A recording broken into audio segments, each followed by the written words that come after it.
نحمدہ ونصلی علی رسولہ الکریم اما بعد فاعوذ باللہ من الشیطان الرجیم بسم اللہ الرحمن الرحیم۔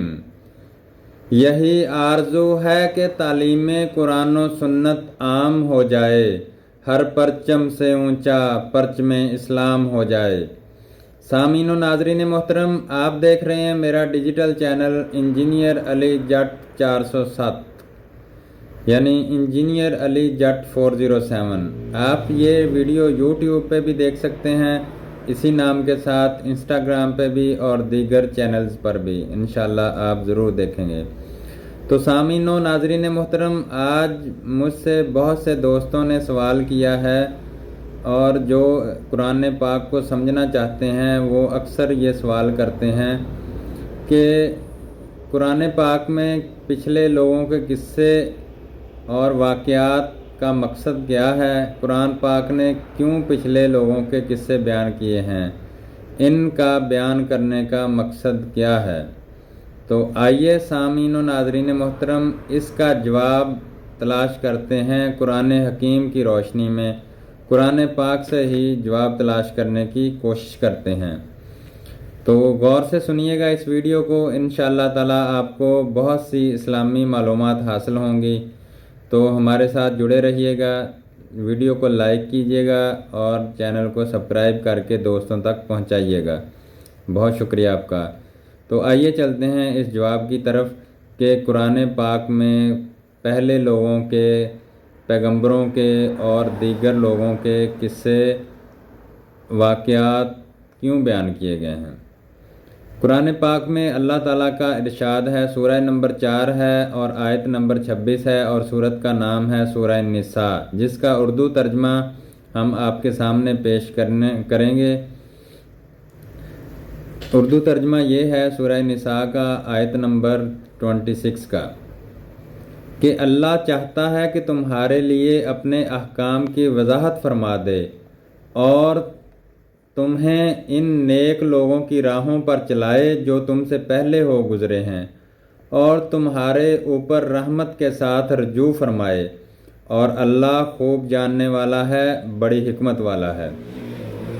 اسی طرح دوسری آیت سورہ اعراف میں آیت نمبر 101 اور سورہ نمبر 7، سورہ کا نام ہے سورہ اعراف۔ تو اس کا اردو ترجمہ ہم آپ کے سامنے پیش کریں گے کہ اللہ تعالیٰ فرماتا ہے کہ یہ وہ بستیاں ہیں جن کی خبریں ہم آپ کو سنا رہے ہیں، اور بے شک ان کے پاس ان کے رسول روشن نشانیاں لے کر آئے، تو وہ پھر بھی اس قابل نہ ہوئے کہ ان پر ایمان لاتے جسے وہ پہلے جھٹلا چکے۔ اس طرح اللہ کافروں کے دلوں پر مہر لگا دیتا ہے۔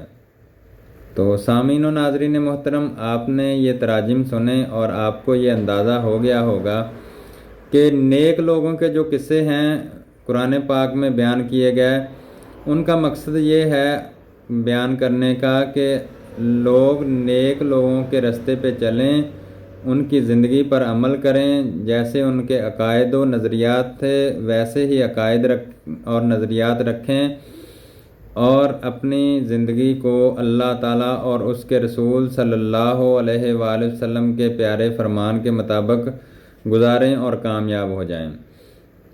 اور دوسری آیت میں جو 101 آیت ہے سورہ اعراف کی، اس میں یہ بیان کیا گیا ہے کہ ہم نے پچھلے بستیاں جو اللہ تعالیٰ کی نافرمانی میں لوگ گزار رہے تھے، رہ رہے تھے، جن بستیوں میں، ان بستیوں کے احوال ہم نے اس لیے بیان کیے ہیں تاکہ آنے والے لوگ ان کاموں سے بچیں جن کی وجہ سے پچھلی قوموں پر عذاب ہوا تھا۔ تو سامعین و ناظرین محترم، اس کا مطلب یہ ہے کہ ہمیں جب بھی قرآن پاک کا مطالعہ کرنے کا موقع ملے، بلکہ ہر مسلمان مرد اور عورت پر علم حاصل کرنا فرض ہے۔ علم حاصل کرنا دین اور دنیا کا دونوں فرض ہیں، لیکن دین کا علم ہر مسلمان کے لیے حاصل کرنا ضروری ہے۔ سب سے پہلے قرآن پاک کا مطالعہ کریں، جس عالم کا بھی آپ کو پسند آتا ہے ترجمہ، وہ آپ پڑھیں، اور احادیث مبارکہ صحیح مسلم، صحیح بخاری، صحیح مسلم، صحیح ابو داؤد شریف، ابن ماجہ، ترمذی شریف، نسائی شریف، ان احادیث اور دیگر کتب احادیث کا مطالعہ آپ کر سکتے ہیں۔ قرآن پاک کو ترجمے کے ساتھ پڑھا کریں اور اس پر عمل کیا کریں، اور رسول اللہ صلی اللہ علیہ وآلہ وسلم کے فرامین کو پڑھا کریں، سمجھا کریں اور ان پر عمل کیا کریں۔ تو میری تمام مسلمانوں سے جو بھی میری آواز سن رہے ہیں پوری دنیا میں، ان سے گزارش ہے کہ قرآن پاک کو ترجمے کے ساتھ پڑھیں اور رسول اللہ صلی اللہ علیہ وآلہ وسلم کے پیارے فرامین کی روشنی میں ان کو سمجھیں۔ تو انشاءاللہ ویڈیو کا دوسرا حصہ ہم انشاءاللہ ایک اور ویڈیو اس پہ بنائیں گے، مزید آیات کور کریں گے اس میں، تو زیادہ ویڈیو لمبی نہ ہو جائے اس وجہ سے ہم اسی پر اختتام کرتے ہیں، اور پھر اسی بات پہ کہ کی محمد سے وفا تو نے تو ہم تیرے ہیں، یہ جہاں چیز ہے کیا لوح و قلم تیرے ہیں۔ والسلام۔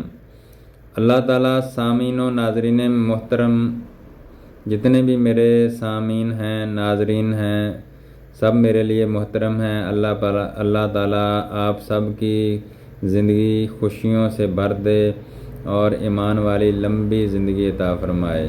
شکریہ۔